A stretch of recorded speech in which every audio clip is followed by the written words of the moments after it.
Captain Jake Morrison stared at the main screen of the USS Frontier as his ship drifted through empty space near the fourth planet of the Kepler 442 system. The exploration vessel had been running routine deep space surveys for 3 months now, and the crew was getting restless. Space was big and mostly empty, and finding anything interesting was rare. Lisa Carter looked up from her communications station with excitement in her eyes. She was young for a communications officer, but had sharp instincts that Jake trusted. Something had caught her attention on the long-range sensors, and she was running detailed scans to figure out what it was. The object appeared to be some kind of vessel hanging motionless in the void, about 2 million kilometers away. It was definitely artificial, but unlike anything in Earth's databases. The hull showed signs of damage with what looked like burn marks from weapons fire. Danny Walsh ran every scan he could think of from the science station, while Kate Miller prepared her security team for a possible boarding mission. The alien ship was beautiful in a strange way. Its design mixed smooth organic curves with sharp, crystalline structures that seemed to grow from the hull like frozen lightning. It was clearly the work of an advanced civilization that had mastered both engineering and art. The ship was about twice the size of the Frontier and appeared to be drifting powerless. Jake made the decision to investigate. His orders were to make contact with any alien intelligence they encountered, and this seemed like the perfect opportunity. The ship appeared abandoned and posed no immediate threat to his crew. He ordered Kate to prepare an away team while Danny continued his scans. The boarding party consisted of Kate Miller, engineer Pete Collins, medical officer Amy Foster, and pilot Greg Hansen.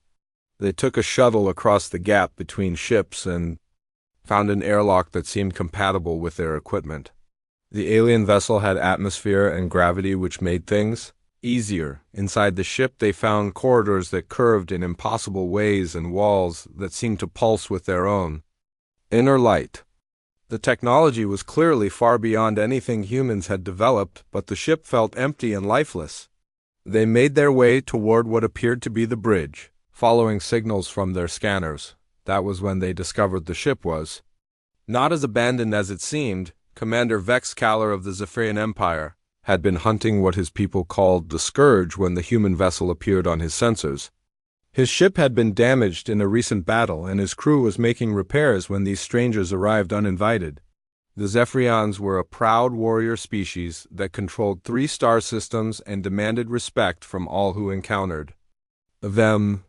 Vex Kaller was tall even for his species, with scaled skin that shifted from blue to purple depending on his mood, and large eyes that could see across multiple spectrums. His first officer, Subcommander Thizes, urged caution when dealing with these unknown aliens, but Vex Kaller felt his pride had been wounded by their casual approach to his vessel. When the humans boarded his ship without permission, Vex Kaller saw it as an act of war. In Zephyrian culture, you did not approach a warrior's vessel without formal challenge or proper submission. These humans had done neither, and worse, they showed no fear when confronted by Zephyrian superiority. The first meeting between the species took place on the bridge of the alien vessel. Jake Morrison and his team found themselves facing beings that looked like a cross between reptiles and birds, with intelligence burning in their large eyes. The Zephyrians had translation technology that allowed basic communication, but cultural understanding was much harder to achieve. Commander Vex Kaller demanded to know why these humans had violated sacred Zephyrian space and boarded his vessel without permission.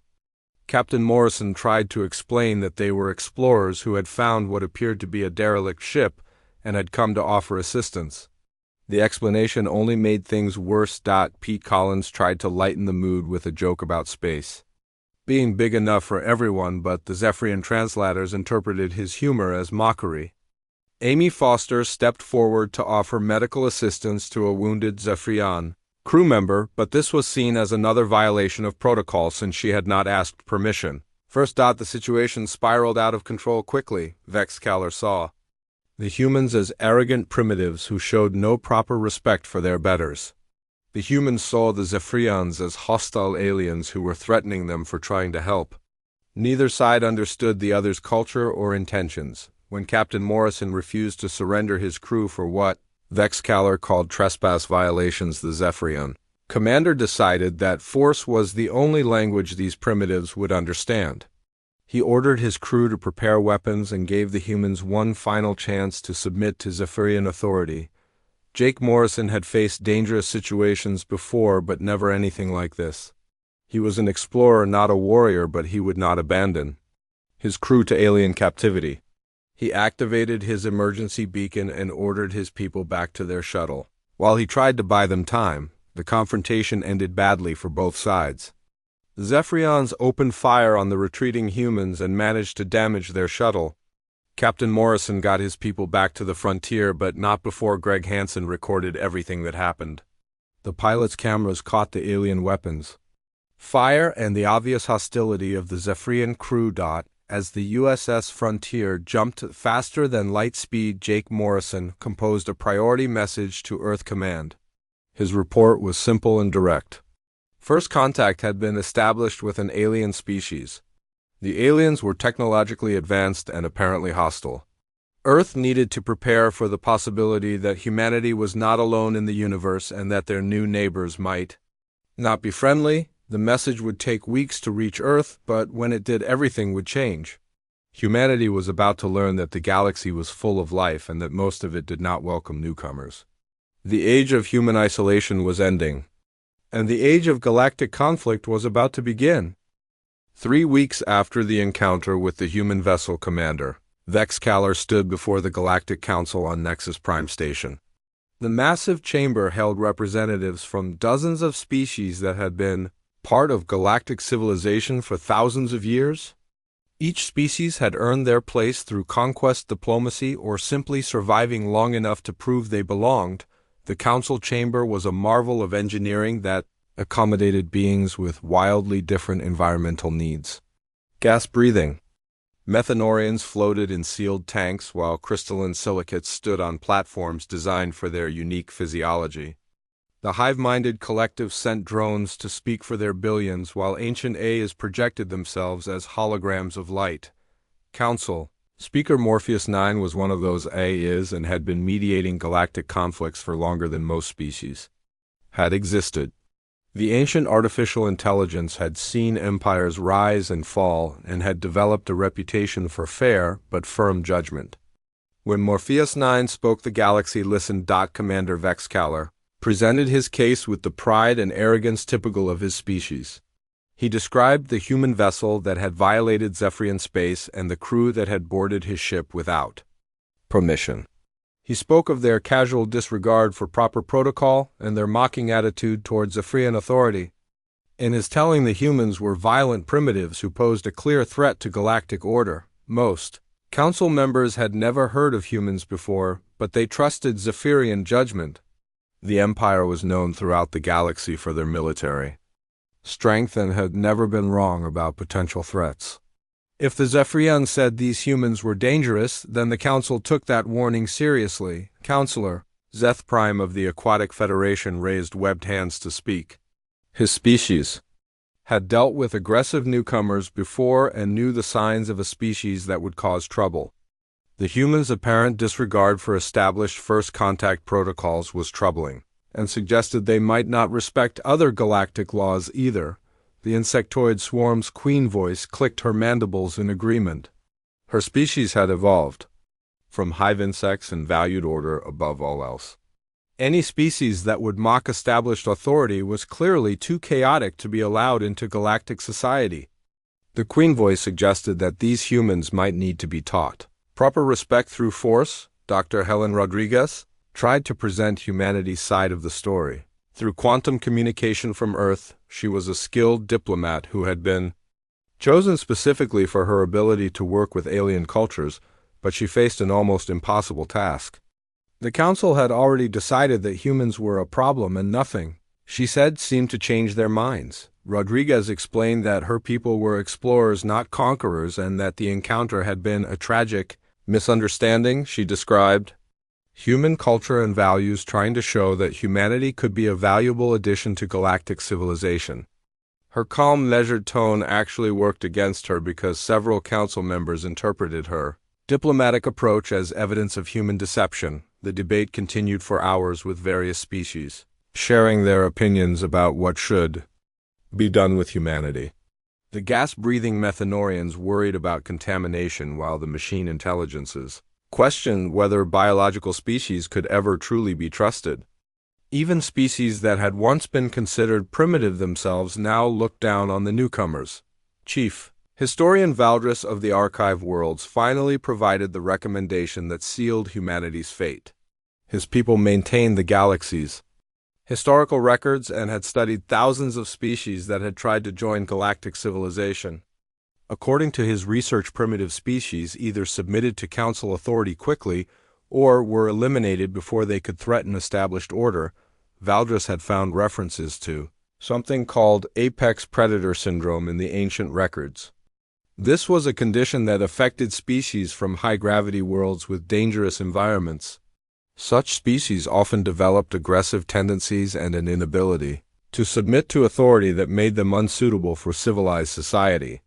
The symptoms described in the records matched human behavior perfectly. The vote was almost unanimous, with only the mysterious Shadow Collective abstaining. Economic sanctions would be imposed first, followed by a military blockade if Earth refused to comply. If humanity still refused to surrender their space program, then a limited preemptive strike would destroy their orbital infrastructure and force them to accept council authority. The council members believed they were making a routine decision to neutralize a minor threat. They had done this dozens of times before with other primitive species, and it always worked.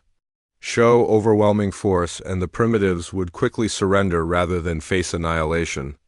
It was a proven formula that had kept the galaxy peaceful for millennia. None of the council members bothered to research why every ancient database contained fragmentary warnings about something called Death Worlders. Those records were old and incomplete, and most scholars assumed they referred to some long-extinct species that was no longer relevant. The few references that survived spoke of beings that refused to surrender even when facing impossible odds. The warnings described a species that grew more dangerous when cornered and that seemed to thrive on chaos and violence. They supposedly came from a world so harsh that simply surviving to adulthood turned every individual into a weapon. Most council historians dismissed these records as mythology or propaganda from some ancient war. Speaker Morpheus 9 processed the council's decision and began implementing the sanctions. Against Earth, the AI had access to more historical data than any organic being, but even its vast databases contained only fragments about the Death Worlders. The warnings were clear enough, though, and Morpheus 9 filed them in a special security folder just in case. The sanctions began immediately, with Earth's few trade agreements being canceled and their diplomatic communications being blocked. Human vessels found themselves turned away from neutral stations, and their requests for scientific cooperation were ignored. The galaxy was sending a clear message that humanity was not welcome when Earth refused to abandon their space program. The military blockade began. Council warships took positions around human-controlled systems and began intercepting any vessel that tried to leave. The blockade was meant to be a show of force that would convince humanity to surrender without actual bloodshed, but something was wrong with the human response. Instead of the expected panic and quick surrender the humans seemed to be preparing for war. Their orbital factories shifted to military production while their exploration vessels began disappearing from known space. Intelligence reports suggested that humanity was actually planning to fight back against impossible odds. The Council found this behavior puzzling and disturbing. No species had ever chosen to fight when faced with overwhelming galactic force. The logical response was always surrender, followed by integration into galactic society under Council supervision. The humans seemed to be following a completely different script. When the limited preemptive strike finally came, it targeted human orbital installations and lunar colonies with surgical precision.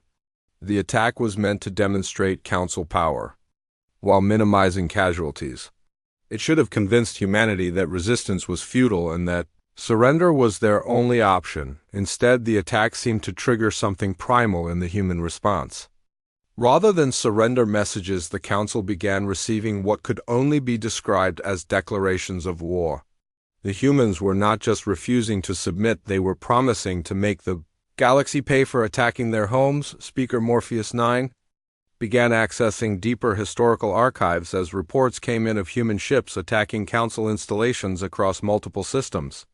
The fragments about Deathworlders were starting to look less like mythology and more like warnings that should have been heeded. Admiral Susan Blake watched the satellite feeds from the Pentagon's Crisis Center as humanity's orbital infrastructure burned in the void above Earth. The alien attack had been swift and precise, targeting space stations, mining facilities, and communication arrays with weapons that made human technology look like children's toys. The message was brutally clear: surrender or face complete annihilation. President Harrison called an emergency meeting with world leaders within hours of the attack. Prime Minister James Crawford joined from London, while Chancellor Maria Santos connected from Brussels and Premier Liu Chun linked in from Beijing. The leaders of humanity faced a reality none of them had prepared for. Earth was at war with an alien empire they had never heard of. Dr. Rodriguez transmitted her report from Nexus Prime, where she remained as humanity's only diplomatic representative. The Galactic Council consisted of thousands of species spanning millions of years of civilization. Their combined fleets numbered in the hundreds of thousands, while Earth could barely manage 200 functional warships, most designed for system patrol rather than interstellar combat. The odds were so impossibly stacked against humanity that any rational species would have surrendered immediately. The Council controlled resources from thousands of worlds and had technology that was centuries ahead of human capabilities. They could sterilize entire planets from orbit and had done so before when dealing with troublesome species, but something unexpected happened in those first dark hours after the attack. Instead of panic or despair, humanity began showing the traits that had carried them from African plains to the stars. Factory workers like Tony Martinez in Detroit started converting mining equipment into weapons, while software engineers like Carol Thompson in Silicon Valley developed new targeting algorithms for whatever fight was coming. The transformation was remarkable to witness. Farmers like Ben Jackson in Iowa organized food distribution networks that could survive orbital bombardment, while teachers like Nancy White began training civilians in basic military skills. Even children contributed by helping with communications and logistics as adults prepared for war. Dr. Franklin Hughes, head of the Deep Space Defense Initiative, presented humanity's desperate plan to the Joint Chiefs of Staff. Earth could not match alien numbers or technology, but they might not have to fight a conventional war. Analysis of the attack patterns suggested the aliens were following standard suppression protocols designed to force quick surrender through overwhelming demonstration of force. General Patricia Moore commanded Space Force and understood immediately what Hughes was suggesting. The aliens expected humanity to behave like every other species they had encountered. They expected panic followed by submission and integration into their galactic order. They had no experience dealing with a species that refused to surrender. Even when facing impossible odds, the plan was audacious to the point of complete insanity. Instead of defending Earth, humanity would go on the offensive against targets throughout galactic space. Every available ship would be converted for deep space operations, while manufacturing centers shifted to weapons production. Most importantly, they would target not military assets but the civilian infrastructure that kept galactic civilization running. Admiral Blake began preparations for the most desperate military campaign in human history. Cargo haulers were fitted with improvised weapons, while scientific vessels received stealth modifications. Mining ships had their equipment converted to military use, while passenger liners became troop transports. The entire space fleet was being turned into a weapon. The strategy was pure human thinking at its most creative and ruthless. Since they could not win a direct military confrontation, they would make the cost of occupying human space so high that the aliens would eventually give up. They would target trade routes, communication networks, and economic centers until the galactic economy began to collapse. Captain Rick Stevens received command of the converted heavy cruiser New York, formerly a cargo hauler that now carried enough firepower to level a small city. His crew consisted of volunteers who had never trained for space combat but who shared a grim determination to make the aliens pay for attacking their home. Commander Nina Walsh led a squadron of converted mining ships toward their first target in the Proxima system. Her vessels looked like scrap metal compared to sleek alien cruisers, but they moved with coordination that came from crews who trusted each other completely. When the time came to fight, they would not hesitate to ram enemy vessels if that was what it took to complete their mission. The human fleet scattered across dozens of systems, targeting infrastructure that kept galactic civilization functioning.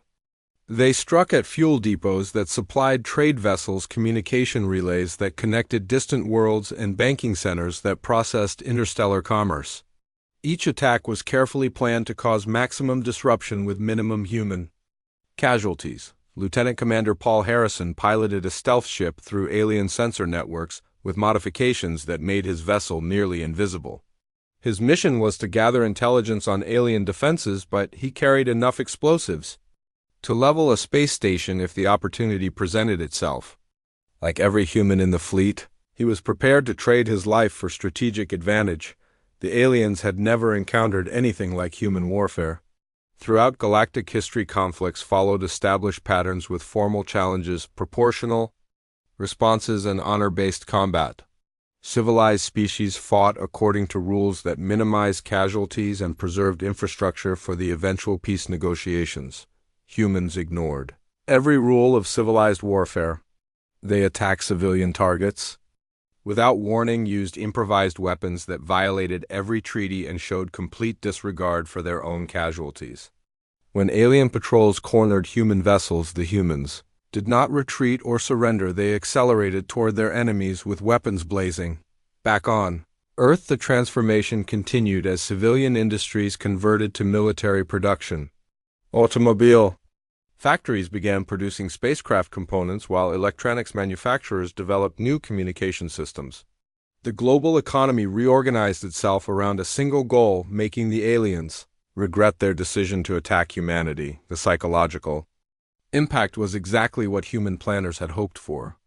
Trade routes began closing as merchant vessels refused to travel without heavy escorts. Several minor species started questioning council authority, while others began demanding protection from human raiders. The carefully ordered galactic economy was descending into chaos. Admiral Blake recorded a message that was transmitted on all galactic frequencies as human ships prepared for their next wave of attacks. Her words were simple and direct: humanity had been attacked without provocation, and now the galaxy would learn what happened when you picked a fight with Earth's children. The message concluded with a promise that would haunt alien dreams for generations to come. Humanity would not stop attacking until the Council withdrew from human space and paid reparations for the orbital stations they had destroyed. The aliens had started this war, but humans would finish it on their own terms. As reports of successful human raids reached Earth from across the galaxy, one thing became clear to both sides. The Galactic Council had made a terrible mistake when they chose to attack humanity.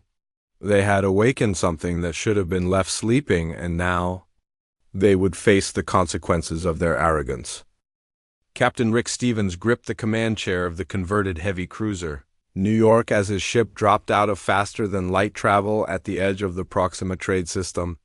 6 months ago, the vessel had been hauling grain between Earth's colonies, but now it bristled with weapons that had been improvised from mining equipment and industrial machinery. His crew of 40 volunteers had never trained for space combat, but they shared a determination that made up for their lack of experience. The human fleet had scattered across 24 systems in what military planners called Operation Payback. While the Galactic Council expected humanity to defend their homeworld, the humans were striking at targets thousands of light years away. They hit fuel depots that supplied merchant vessels, communication hubs that connected distant worlds, and financial centers that processed interstellar trade. Commander Nina Walsh led her squadron of converted mining ships toward the Galactic Bank's primary data center on Kepler 186. The facility processed financial transactions for half the galaxy, and its destruction would cripple commerce across multiple sectors. Her ships looked like floating scrapyards compared to the sleek alien cruisers that patrolled the system, but they moved with deadly precision. the attack came without warning as human vessels emerged from hyperspace at coordinates that should have been impossible to calculate. Walsh's ships targeted the station's power grid and communication arrays while her flagship went straight for the main data core. The facility's defenses were designed to stop pirates, not a coordinated military assault by beings who showed no regard for their own survival. When a Zephyrian patrol squadron arrived to investigate the distress signals, they found Nina Walsh's ships waiting for them. The aliens expected the humans to retreat when faced with superior firepower, but instead the mining vessels accelerated directly toward the enemy cruisers. The collision that followed destroyed both human ships and one alien cruiser while severely damaging another. Lieutenant Commander Paul Harrison piloted his stealth ship through the Council's primary communication hub at Volf 359. His vessel had been a deep space research probe before human engineers added cloaking systems and enough explosives to level a small moon. The facility's shields were down for routine maintenance when Harrison arrived, and he made an executive decision that changed the course of the war. The explosion that followed cut off communication between Council headquarters and their military forces across 3 entire sectors. Alien commanders found themselves operating without orders while Council bureaucrats lost contact with their fleets. A carefully coordinated response to human attacks collapsed into chaos as different species began acting independently. Captain Jennifer Stone commanded a flotilla of converted research vessels that had once studied stellar phenomena. Now they carried weapons designed to crack asteroid surfaces and crews trained to use them against enemy installations. Her target was the most audacious, yet the orbital defenses around the Zephyrian homeworld itself. Stone's ships bypassed the outer defense networks using sensor data stolen from captured alien vessels.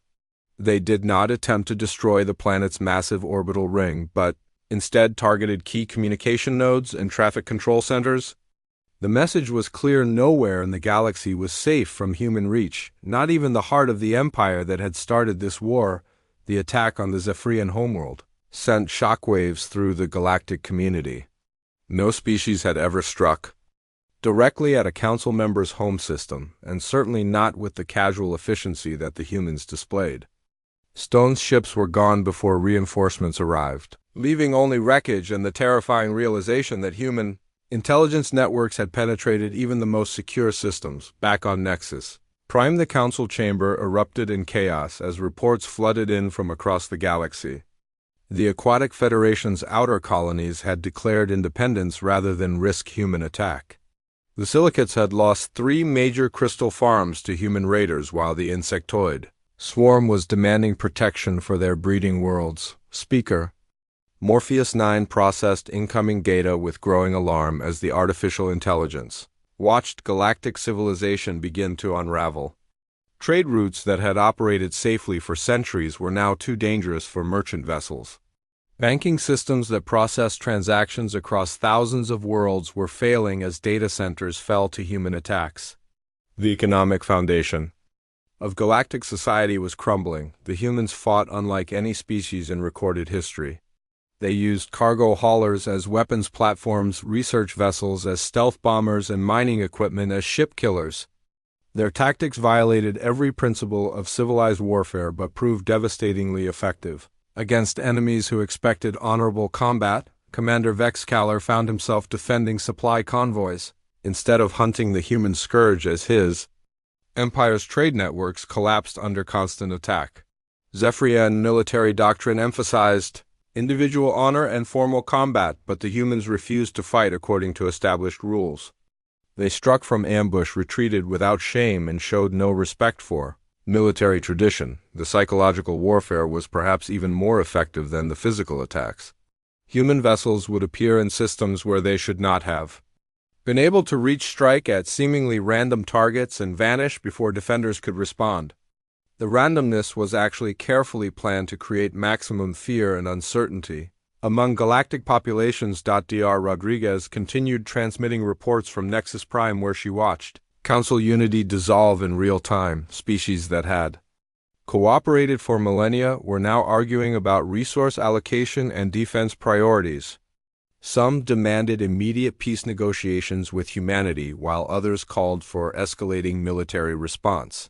The breaking point came when human raiders struck at the collective's primary hive ship deep in what should have been the most secure region of Council space.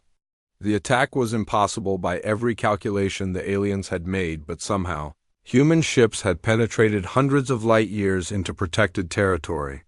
The hive ship survived, but the message was unmistakable. Counselor Zeth Prime of the Aquatic Federation made the observation that terrified the entire chamber. The humans were not trying to conquer galactic territory or destroy alien civilizations. They were teaching the galaxy to fear them, and they were succeeding beyond anyone's worst nightmares. The ancient files that Speaker Morpheus 9 had been studying suddenly took on new relevance as the AI compared current events to historical records. The fragments about Deathworlders described exactly this pattern of warfare, chaos, and psychological terror used as weapons against supposedly superior civilizations. The warnings had been there all along, but no one had listened. Military analysts reported that human attacks were becoming more coordinated and devastating with each passing week. The aliens were losing ships and infrastructure while the humans seemed to be learning and adapting with terrifying speed. Every engagement provided them with new intelligence about galactic defenses and technology. The most disturbing aspect was that humanity showed no signs of exhaustion or willingness to negotiate. They had started this campaign with perhaps 200 ships and should have been eliminated within months. Instead, their attacks were intensifying as they captured alien technology and recruited allies from species that had grievances against the Council. As emergency sessions convened around the clock on Nexus Prime, one fact became impossible to ignore. The Galactic Council had picked a fight with the galaxy's deadliest species, and they were losing. The humans had turned their technological disadvantage into an asset by forcing the conflict into areas where their unique psychology gave them overwhelming advantages. The war was far from over, but already the galaxy was changing in ways that no one had anticipated. Ancient balances of power were shifting as species reconsidered their allegiances and long-established trade routes became too dangerous to use.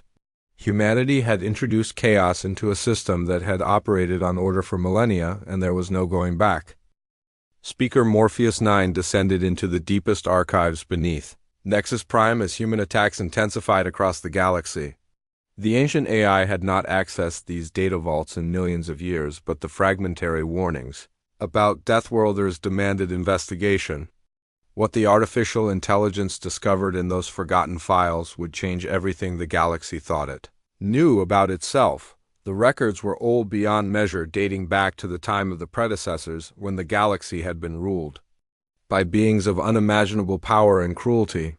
The predecessors had enslaved entire civilizations, harvested worlds for resources, and treated other life forms as tools to be used and discarded. Their empire had lasted for billions of years until something had challenged their authority. The data was fragmented and corrupted by age. The patterns emerged as Morpheus 9 processed thousands of files. References to Deathworlders appeared throughout. The records always connected to violence, chaos, and the eventual fall of established order. These beings had come from a small, unremarkable world at the galaxy's edge and had somehow brought down the mightiest civilization in galactic history. The war between the predecessors and the Deathworlders had lasted for centuries, according to the surviving records. The rebels had been technologically inferior and vastly outnumbered, but they possessed something their enemies could not understand or counter. They simply refused to surrender no matter how hopeless their situation became. The Deathworlders had turned civilian vessels into weapons, converted industrial equipment for military use, and shown a disturbing willingness to sacrifice themselves for strategic advantage. They struck at symbols of authority, disrupted trade networks, and made it clear that resistance to their cause would result in complete annihilation. The parallels to current human tactics were impossible to ignore, but it was their psychological warfare that had truly terrified the predecessors. The Deathworlders did not just want to win, they wanted their enemies to suffer. They destroyed not just military targets, but anything that represented predecessor power and authority. They made it clear that the cost of opposing them would always be higher than the cost of surrender. The predecessors had been creatures of order and hierarchy who believed that superior technology and numbers guaranteed victory. They could not comprehend an enemy that grew stronger when cornered, that thrived on chaos and actually became more dangerous as casualties mounted. The Deathworlders violated every assumption about how intelligent species were supposed to behave. In the end, the supposedly superior civilization had simply vanished. The record showed no final battle or negotiated peace treaty. The predecessors had abandoned their empire and fled into dark space rather than continue fighting an enemy they could not understand. They left behind empty worlds and shattered infrastructure, but no explanation for their departure. As Morpheus 9 processed the final files, the truth became undeniable. Humanity was not just another primitive species stumbling into galactic civilization. They were the descendants of the Deathworlders returning after eons of exile to reclaim their position as the galaxy's apex predators. The revelation explained everything about human behavior that had puzzled the Council. Their casual confidence in the face of superior enemies, their willingness to break every rule of civilized warfare, and their apparent immunity to fear or despair.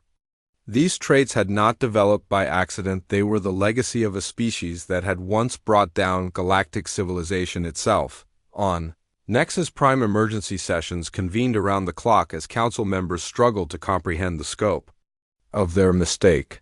The Zephyrian Empire was in chaos as human raiders struck at will throughout their territory.